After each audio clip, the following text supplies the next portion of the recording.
At some point in time, they're going to bite you and burn you on one. Aubuchon running option. Will pitch it to Wortham at the 5, into the end zone. Touchdown. Desmond Wortham goes in from 14 yards out. And Hebron piling it on here at the Woodshed.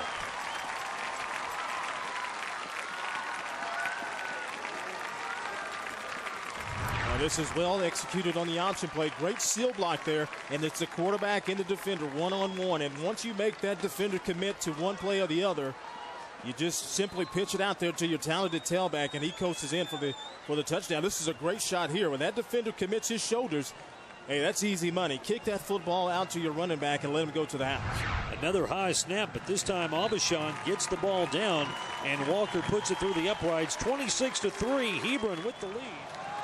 Kurt Walker will kick it away. The Garner brothers are back to receive it. And it will be Montel Garner taking it at the 3-yard line. And across the 20 off with Hebron and Kyle Aubuchon getting things started off in the right way with a pass to Devin Flynn on the first play of the game. Went for a big gainer.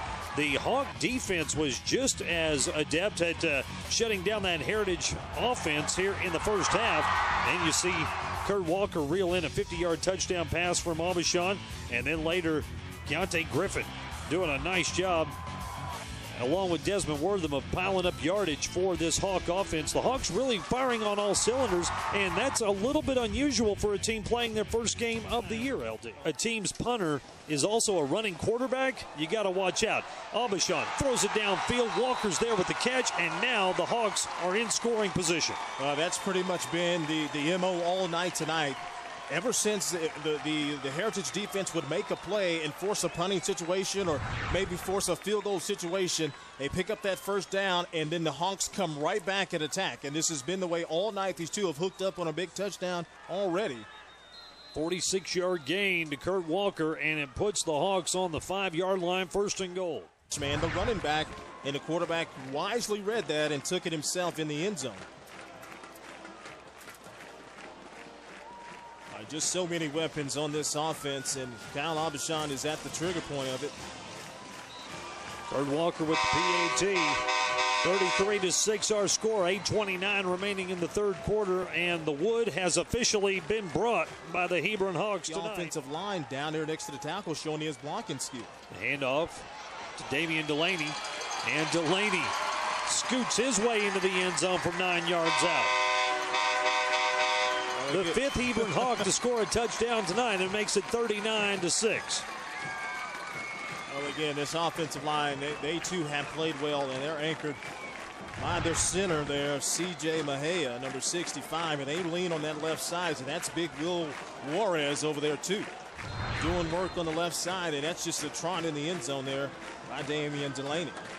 Last year, the Hawks averaged 34 points a game offensively, and they are off to a start that will eclipse that tonight, as Kurt Walker makes it a 40-6 ball game with 6:44 left in the third quarter. Panthers fail on 4th and 2, turn the ball over on downs, and Hebron will take over on their own 18-yard line. Kyle Aubuchon. Throw it complete across the 40 and staying in bounds. J.T. Teague, as he weaves his way around the defender, now has one man to beat.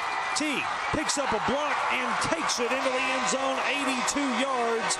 Kurt Walker with the final block on the play, and George Teague's boy just made him pretty happy, going 82 yards for the touchdown. This is what they call a smash route. The outside receiver runs a hitch, and J.T. Teague runs the corner route. That's an absolute beautiful pass. I mean, there's nothing the defender can do, but watch the escort into the end zone by Kurt Walker. Very reminiscent of the Rams back in the day in their Super Bowl run. And that is very impressive there by Kurt Walker, but even impressive there by J.T. Teague, I should say, getting into the end zone. Drew Tritton is on to attempt the extra point. They're giving Kurt Walker a little bit of a break now on the kicking duties. But Tritton is good as well, as he makes it a 47-6 ball game. This one, yeah, it's a rout. 41-point lead for the Hawks at the Woodshed.